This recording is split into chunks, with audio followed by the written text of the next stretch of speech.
Birds do it, bees do it, even educated fleas do it. Let's do it. Let's fall in love. Perhaps you've done a bit of that yourself. I have. It happens, and why? Two popular answers, neither of which are the whole story. One is that love is a magical, undefinable miracle that makes the world go round and life worth living.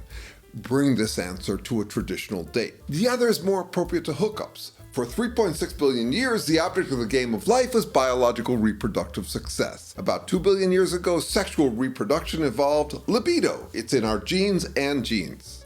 I've felt both. At 68, I'm over it, or at least I no longer act on it.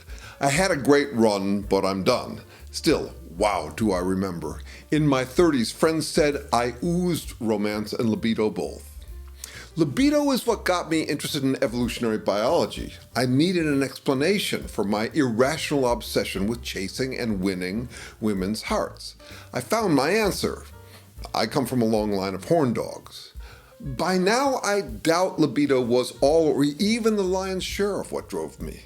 My biggest driver was my need for affirmation, my addiction to what I call endorphment, the endorphin rush of being endorsed, seeing myself reflected affirmingly in beautiful women's eyes. I therefore propose a distinction. There's libido, but there's also libego, ego affirmation, as a driver for the whole sex, love, romance, dating, mating complex. I suspect libego is a big driver for us all, but then I would, and not just as a projection. I study the parallels and contrasts between humans and other organisms, and here's a big contrast. Humans are white-knuckle driving under the disorienting, emotion-triggering influence of ideas, concepts no other critters deal with. Some researchers distinguish human consciousness as self-awareness, but few mention that with self-awareness comes self-consciousness. We are a uniquely anxious species. I think of us as treading turbulent, raging waters, all the head-spinning thoughts that could drown us in self-doubt. It's all we can do to keep our heads above water. It's therefore no surprise that we'd embrace all manner of ego-affirming thoughts that can keep us buoyant, holding on for dear life. Belonging to a beloved, even just for a night, would be a big one. I'm not an educated flea, but I've had an education other critters can't have and don't need. Humans are born helpless and parasitic on culture. Without acculturation, we're feral, hardly human.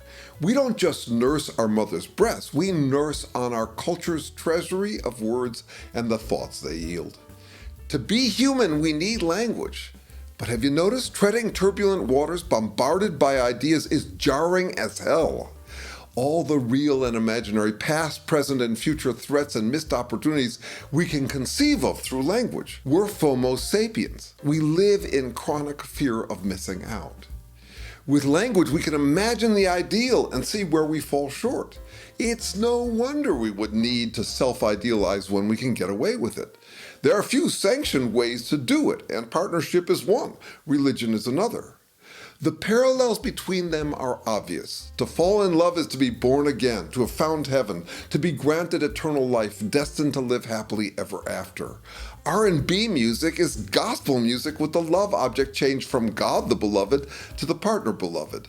Sex is like prayer to the beloved. Monogamy is monotheism. Other critters do their instinctual best without the burden of the anxious self-doubts that dog us.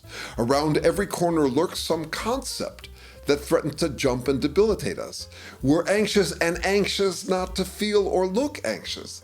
So no, we don't say, I'm in it for the affirmation. We say, I'm in it for true love or hot sex.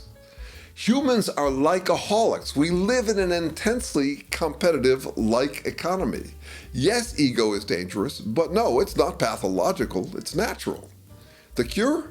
Status and belonging. The human fear of ending up exiled, abandoned, and ostracized is well documented, as is the sunk feeling we endure when rejected, dumped, or sidelined in the mating game. Looking back, I can't tell how much of my sexual pursuit was libido versus libego.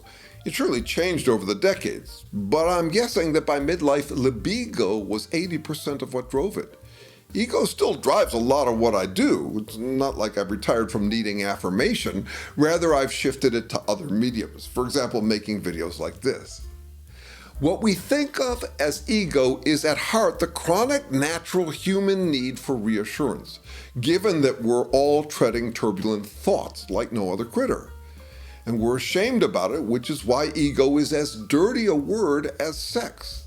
There are many obvious parallels between our attitudes about libido and ego. Libido and ego are considered strong, fundamental human drives. Libido and ego are hard to control and can get dangerous.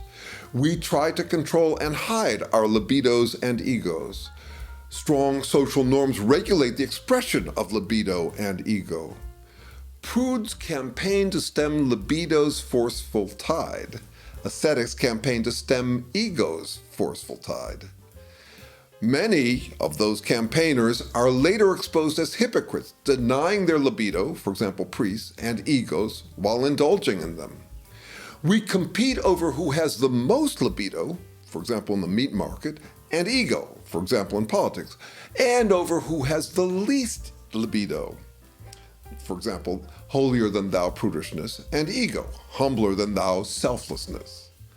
Masturbation is one of the most blatant and embarrassing expressions of libego.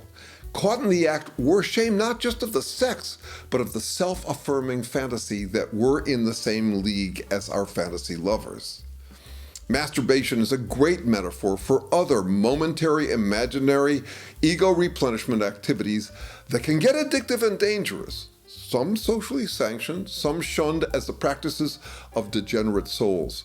Whatever else compels us to engage in these activities, we're loath to admit that they're therapeutic ego replenishment. Here are some examples. Shopping sprees, drugs and alcohol, dolling ourselves up, belonging to a group, partying, armchair punditry, memeing, criticizing, gossiping, religion and spirituality, spectator sports, self-flattering self-description, playing hero, playing God, playing video games, and identifying with fictional heroes and anti-heroes.